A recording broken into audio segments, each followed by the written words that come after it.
everyone, Ivy League Gaming here, and today we're playing Watcher of Realms. For today's video, we have a dev insights to go over. Let's take a look and see if we get any fun teasers.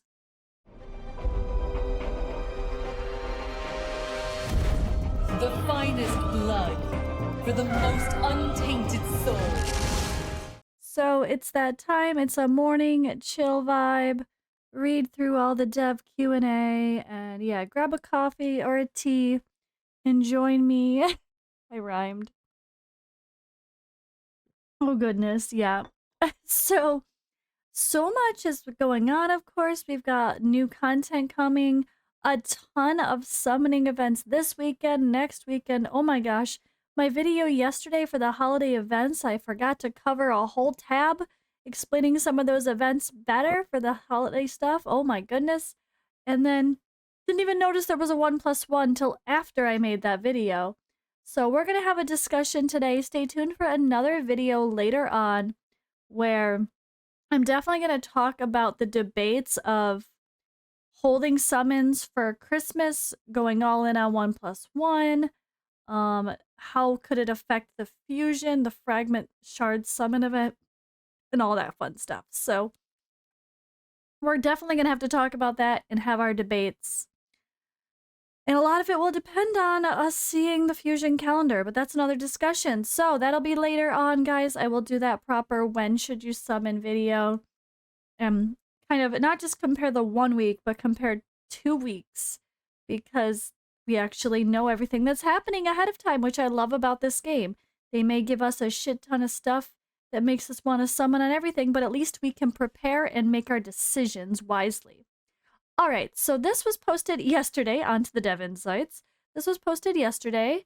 I didn't have a chance to make the video. It was like after I had just finished editing or started editing, honestly, my Guild Boss video, which I hope you guys really appreciate. It's a longer I included all the fluff in the conversation with the coaching session from Educated Potato because it was really educational and helpful, I really think. So hope you guys like that video. All right, but that made me not post this yesterday or make this yesterday. It's a new day. I'm sleepy. Let's do the thing. All right, so there's only like 25 or 23 of these or something, so maybe not as long. So let's see what we can do. Let's see how much we can get through. All right. Question 1 or comment 1. Players should be separated by level or BP for Oracle Trial. It's impossible for level 40 players to compete with level 72 players, especially for summoning and raid rewards. Thanks for your suggestion, Commander. Different Oracle Trial modes have different ways of grouping. These grouping methods will be optimized in the future based on data and everyone's feedback. So if you really feel that you're a low-level player that is always stuck with high-level players, keep providing that feedback, guys, because they are one to listen when people complain about stuff like that. So that's good to hear. All right, Forgotten Palace rewards are not as great as they should be. Seems like I'm attacking a lot in Gear Raid 3 and I don't get many points. He said, thank you for your suggestion. We'll be adjusting rewards in the near future. So that would be nice. The actual rewards from Oracle Trial. Sometimes they're amazing at the bottom, and sometimes I'm like, that's it? I feel like they're so all over the place that it's hard to kind of, I don't know what to expect, or hard to, yeah, sometimes the summon ones are really cool, but then it depends on how much, or like what your grouping is, how much you did last time. I don't know what it depends on. But some people will get like Ancient Summoning Crystal, Legendary Summoning Crystal, and then some people are like, I got Dust. Alright, so for this next one, for Oracle Raids, there's a real imbalance in the groups. So same thing, this person's saying the level of the, like they're level 32 in the first 10 days of ranking, and people are like 65 plus. There shouldn't be such a disparity. So this is the exact same reply, so we'll continue onward. Oracle, I like how they're kind of talking about a theme though, like showing a bunch of comments on a theme. It makes sense to do all in one Q&A. So Oracle Trial or bi-weekly event for promotion material raids. Give incentives to spend stamina on grinding them instead of sacrificing points on other events. Yeah, promotion raids, there's just well, to be fair, they did that with the holiday event, remember? Like the Halloween event, we were kind of forced to do promotion raids. I'm like, oh, I never farm these extra except when I have to. But if there was a better reason to farm them and stock up on some stuff you need, it would not be so bad, I guess. And they say, we will consider implementing this type of solution for those in need. I think as long as they include stuff for promotion raids, at least in events or maybe in some of those heroes visits, make you go farm promotion raids to get rewards. That makes it more incentivized, right? All right, question 6. The first week of new Guild War has ended. The mode has become more interesting because it's easier to influence the result. I previously suggested that you make statistics on this content. This is what I do for my guilds. So there's like a spreadsheet here. Let me see the rest of this. I didn't realize it was still going. I didn't even notice the. So I'd like to embed PNGs in the heroes created. The idea is to bring the system to a point where a guild member enters his 5 heroes and the system displays the best alignment. I really like collecting and organizing data. This would help. I mean, I don't think the game should tell you how to align and position your heroes. That's just cheating. That's like defeating the purpose of understanding strategy and making your own strategy. I mean, more statistics on which heroes are performing well is not really going to help either statistic-wise, honestly, because everything is dependent on your enemy and your team and your heroes, your BP. Like, it's not like... I mean, I guess on defense you could say... I don't even know, because it's... Someone could just be putting in their poorly geared character and it's doing bad, but it doesn't mean that hero is bad at Guild War. It just means that person might not have geared them well. So it's a really hard thing to try to suggest, like, optimizations for that. I'm not quite sure the best solution, honestly. Alright, question 7. Archers are too strong in the Stronghold Castle garrison, but okay for Tower garrison. This is nearly impossible to place more than 2 ranged units in the windy maze castle garrison without having them be picked off by archers. It's also impossible to have good fighter-defender focused team to counter archers because the front tiles of the castle are very restricted for melee units compared to the back part of the castle. And then part 2 of this, we cannot move people between tower and castle on day 2 of preparation. Players can also not leave their towers to move to castles and vice versa. Please allow this. Yeah, literally, this is me yesterday and the day before. Me and another guy wanted to swap. I mean, I don't care. But one guy wanted to try the center garrison and try a different formation because he was frustrated with what he was doing on the outside. And I was like, yeah, I'll swap. I don't care. I'll try. Like, let's try. But we couldn't. And our guild leader tried to... My guild leader could move me to a tower because I had been at a tower at one point. But he couldn't move the other guy to a center garrison because he had never set up a defense for a center garrison before, which... Well, obviously, if it's the first time someone's moving there, they haven't set one up, have they? So that's a bad system that needs to be adjusted. All right, and then number 3 part of this, Captain Maw was heavily nerfed in 2.0, with half of his HP and defense removed, 25% of his attack, and his instant kill ability. Please consider making him tankier or be able to do more damage with faster AoE, since he's one of the very few ways to break through strong defenders. It's true, like, it's hard to get Captain Maw. He should be a little bit OP. What are we working so hard to collect all those fragments for and hopeful for if he just ends up being kind of meh or not as good or just the same as everybody else? He should be better. Alright, defensive teams who stun demon soldiers produce unfortunate outcomes. Stunning a unit, like with mages, who are about to perform an attack will cancel their attack animation until the next attack cycle. This makes stun-based units too strong for guild versus guild. Interesting. I mean, that's a strategy, though. If you bring in slow, stun, whatever, crowd control to guild versus guild as a defender, that's not exact. For one, it's not hard to do. You can bring in freeze units. There's Amari that exists for free. Like, having some crowd control as a strategy, that should be one of the strategies. That's a good thing. I think that's a good option for strategy, personally. All right, legendary fighters cost 7 energy and do not seem to do any good damage to defenders.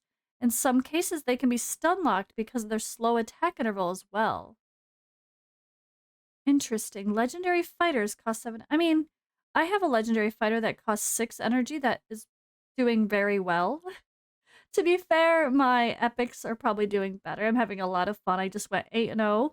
My guild versus guild right now is against, I'm in CLS, Celestials, and we're against another Celestials guild, which is ironically Fastidious's Celestial guild, his guild that he's in. So sorry Fastidious for beating you twice with my offense versus your defense. Not sorry, kidding, not kidding. No, it's funny. I love when we get paired up against the other people in our cluster. But yeah, there's others that I know, like Cubs guy from the OG friends from our raid community. It's nice to go against some friendly faces and kind of see how we do. But I'm really proud. I went 8-0 and won everything, and I did so bad before that, so I'm finally getting the hang of it. All right, let's continue. Rare flyers are way too weak and need a lot more HP and defense. Oh my god, yes. Every time I've tried to use rare flyers, when there's barely anything to counter them, I feel like I'm wasting my efforts. I agree. Number 8, epic healers are bugged. They will stop walking and stay there stuck for a few seconds, which leads to unfortunate outcomes when attacking. It's so true. I don't understand that. They have this, maybe that's just the way they're intended on purpose to not be able to heal, but they just sit there bugged and glitched and then they start healing. I feel like they should start healing the second they get in range though, right? That's kind of the point. Why do they have to be glitched when they first get up to your allies? All right, demon soldiers need an anti-healing solution. Okay. I mean, oh, that they can perform anti-healing. That's true. Please allow people to join and leave guilds, but not sign up for GVG until the preparation phase. Yes, oh my gosh. Like, if you swap guilds in the middle of GVG, it's fine. You just know you're sacrificing your efforts or ability to play in GVG. Or Guild War. So it's not called GVG, it's Guild War. Okay, yeah, but that should definitely be the case. You just know that your losses or wins or whatever doesn't count. Because, like, you can't have guild swapping to where you go in, you beat a bunch of people, and then you leave the guild and go somewhere else. Like, that would encourage guild swapping.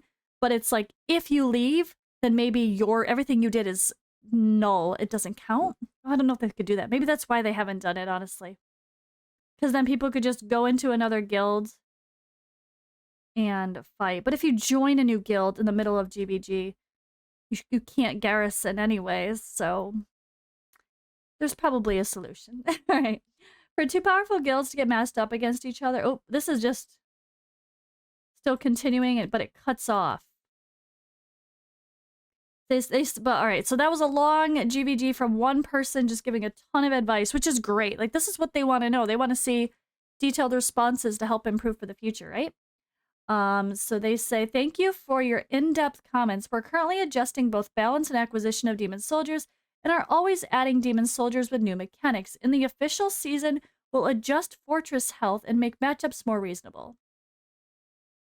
I mean, I assume it's going to be optimized constantly. They seem to be very good at doing that, which I'm really happy to see. All right, finally, all right, on to question 8. Maybe no more GPG. Oh, nope, guild. There's still stuff. It's fine. My feedback is that restricting allowable deployment to just 1 a day is a mistake. It should be corrected by developers. Restricting allowable deployment to just 1 a day is a mistake? What? What deployment? What? We've corrected the mistake? You could only deploy what? In GVG? Did someone have it where you were stuck only using 1 of your 8 attempts? I don't know what they're talking about. Yeah. Okay, number 9. So guild matchmaking system needs to be fixed. In the meantime, provide reimbursement rewards. This is the 3rd one in a row where it matches us against far stronger than ours. Our guild wars should be based on total HP. We fight against guys way, way stronger. It's no fun. We have no chance. And they said, as the season progresses, matchmaking will become more balanced. Also, we're currently in a process of optimizing Guild War matching system, which will become more balanced as well. So this was one of my complaints at first as well, but someone in my YouTube comments explained it so much better. Or maybe it was Discord, I don't remember. But the reality is, if you're doing a tournament type setup where you're trying to push people up into higher rankings, if the weakest guilds only go against the weakest guilds, then someone wins, then someone wins, then someone wins, then all the weakest guilds are going to be in the highest bracket possible. It's unfortunately that's not logical. It's like if you played Eternal Evolution and they had their Summit Arena, one person was always really strong, then everyone else they went against was really weak. And then the next phase, a couple people were strong, and then a few people still kind of weak. And it kind of, until eventually it's the strong versus the strong. But they have to weed out those weak ones for the sake of rankings first. That's how it has to work, even though it's not fun for the low-level people. It's fun for the high-level people. But it's not fair to think that your guild that has a bunch of 1 million BP people can go against, could be in the same tier level as people with 5-6 million BP or more. That doesn't make sense. It's not fair. So you kind of got to push the low levels down on purpose by forcing them to lose at the beginning, the very beginning. But eventually, you're going to be on the same playing field and be very close BP. To all the low levels are going to be pushed down to the lower tiers, mid-range and the mid-tiers, etc. And you are going to face each other the more and more weeks or days go by of playing. Hope that makes sense. I really understand that and feel that way now. It makes a lot more sense when I think about it compared to like an arena tournament that I've experienced in other games. All right, question 10. While I'm aware that it's still new and still in beta, but matchmaking for, okay, they're talking about matchmaking again. Never mind. Let's see. So, good day. Propose a slight increase in the length of entered messages in guild mail. At the moment, 100 characters doesn't allow us to convey. Oh yeah, that is a little bit. Only 100? Yeah, I could use a little more. We're currently looking into increasing the character limit to increase the need of commanders. Alright, question 12. After Guild War is over, the guild leader should be able to access the statistics of who among the members still had attacks left. You can't watch anything after this is finished. This would be very important, personally. That's very true. Like, after the event is over, and you're in that, like, day or whatever, two of nothing, if there's, like, an in-between phase or something, or the preparation phase for the next one, but the other one just ended, the whole set, you should be able to see everything from the last one somehow. At least the guild leader, like they say, because how else can you analyze who really did stuff if you can't even see the last day of attacks properly? Not everyone's awake at reset to check just before, right? Alright, not doing too bad, alright. We're gonna try to, there's been some long ones here, so I thought this was gonna be fast because there was only 20 questions, but there was a couple really long ones, as we could see. Alright, 13. Please, please, please do something about these useless legendary champions. Yesterday I received an in-game mail containing a legendary card, apparently due to having previously cleared a stage 18 of gear raids. It was absolutely wonderful, only to collect it and get Cratch. Arguably the worst possible legendary in this or any game. As a disabled person, I don't have the luxury of spending massive amounts of money on the game. I mean, that's not necessarily because you're disabled, but okay. And when this happens, it really is a kick in the balls. I'd rather have gotten an epic I'd actually used than this. Please, please rework the champions so they're at least usable. We will continue to balance heroes moving forward. They haven't been doing this as much as I expected, though. Like, how long ago did I tell you guys that one of these or how long ago did we read together in a dev Q&A that Nassault was on the list to get reworked? I haven't seen that yet. Have you? And that's an epic.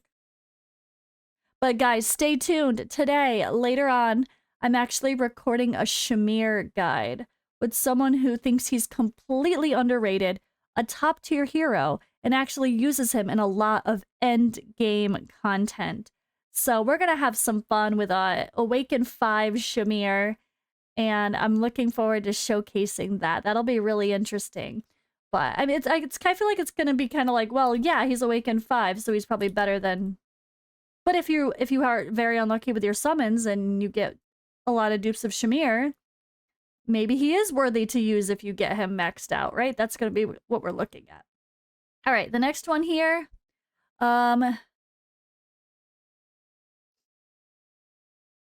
Choose as you like, not a random hero. Oh, the random hero selection. They have a bad translation in German. The way that they have it means you get to choose, but they should use a different word that actually means random, because for the German community, it's misunderstanding. They said, noted, this will be fixed in the upcoming patch. All right, we got a long one here too. Oh boy, let me see if I can TLDR. Rewards do not correspond to the difficulty of tasks and events. Heroes act as bigger rewards, better awakening stones, otherwise simply no point in participating in events. Let's see. Replace auto battle with instant completion based on the results of recorded battle. Auto battles fall apart with development of individual heroes.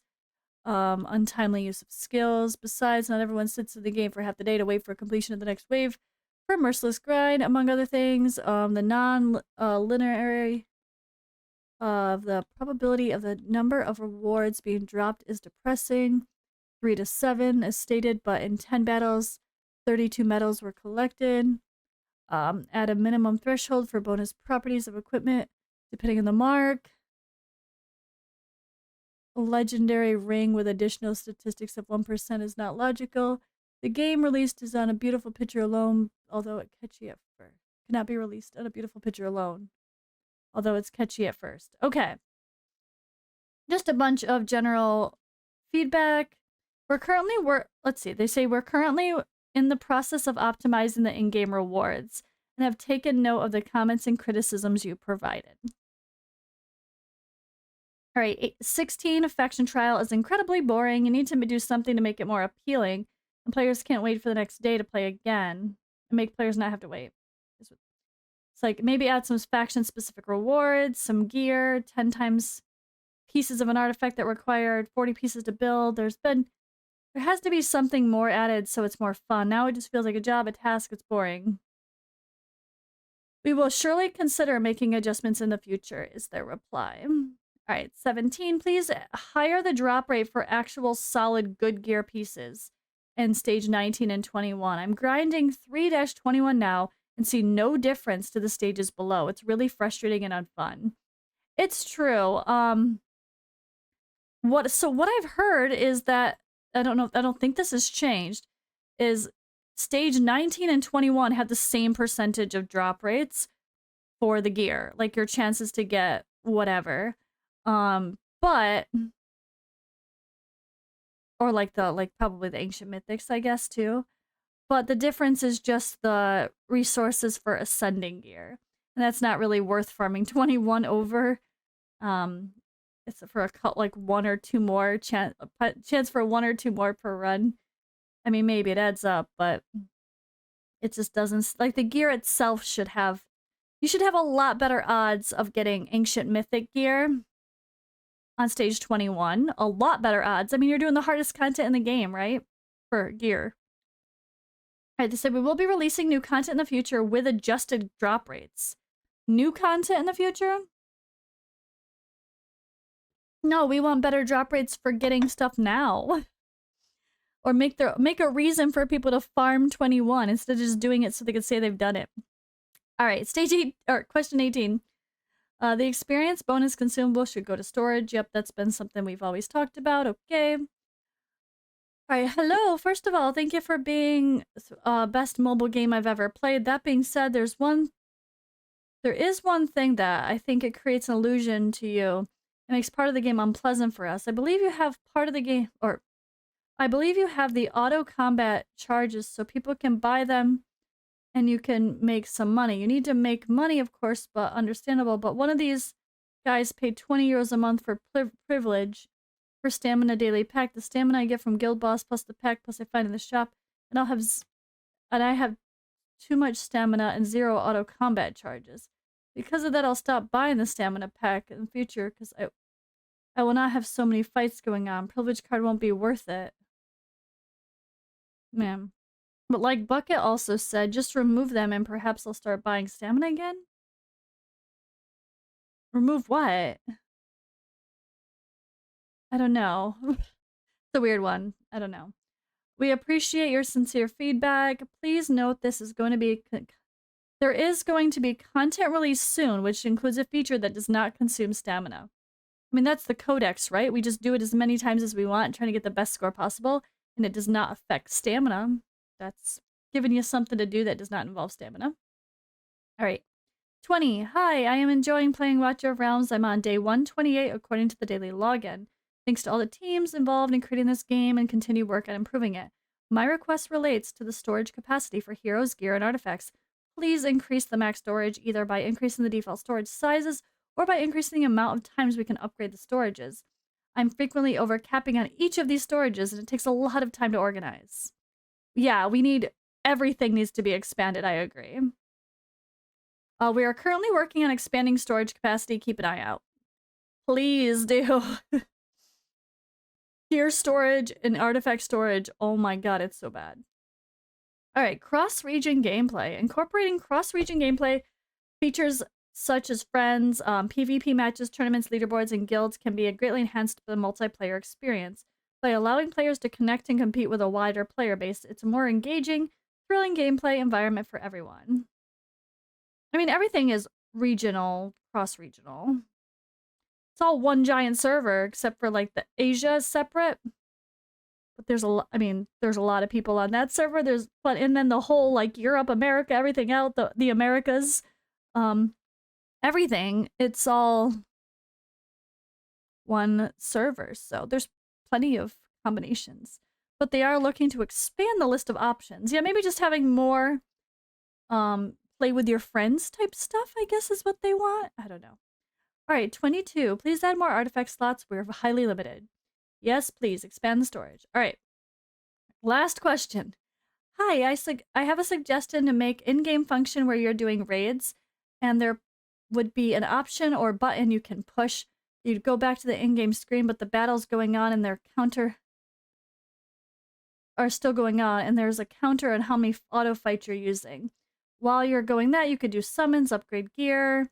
Basically, it's time saver auto battling in the background while you're doing your summons or upgrades or reading posts. Thank you for suggestions. This is the big one. Thank you for your suggestion. The background combat function we are currently working on and should be able to solve your concerns. So there's another mention of the background farming, and they have been wording this in multiple ways, so I have no idea how it's actually going to be implemented.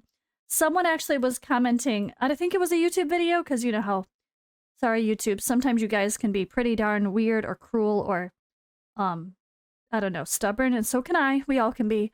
But there was a comment just being like, no game is going to allow you to background farm while you close the game completely. And I'm like, yeah, there is. I've played them. Like, that's too heavy on the servers. No, it's possible. It's definitely possible. It doesn't literally, so Summoner's Glory did it very well. There was a whole set of all the dungeons listed, and after you had completed them, you know, like you could go to the dungeon, select which difficulty you want to do, select the number of battles, and just hit do it. Nothing was opening the dungeon and physically running your characters around. It was all just literally like a click a button on some menu, and that was it. Like, it was really simple. There was no involvement of, like, the stress on the servers to pretend to run your battles. It wasn't running battles. It was just doing a timer and giving you random rewards based on that timer. So there's definitely ways that they could do that. That was one thing that Summoner's Glory did really well that I haven't really seen other games try. But that's been a while, so you know. All right, but yeah, even Infinite Magic Raid has some total, like, background farming type stuff. That's a good example. Last I played that, I think there was even some stuff where you can close the game and come back and your battles are done. There was a full offline mode of closing the game, if I remember right. But yeah, all right, that's been it for today's video, guys. Thank you for watching.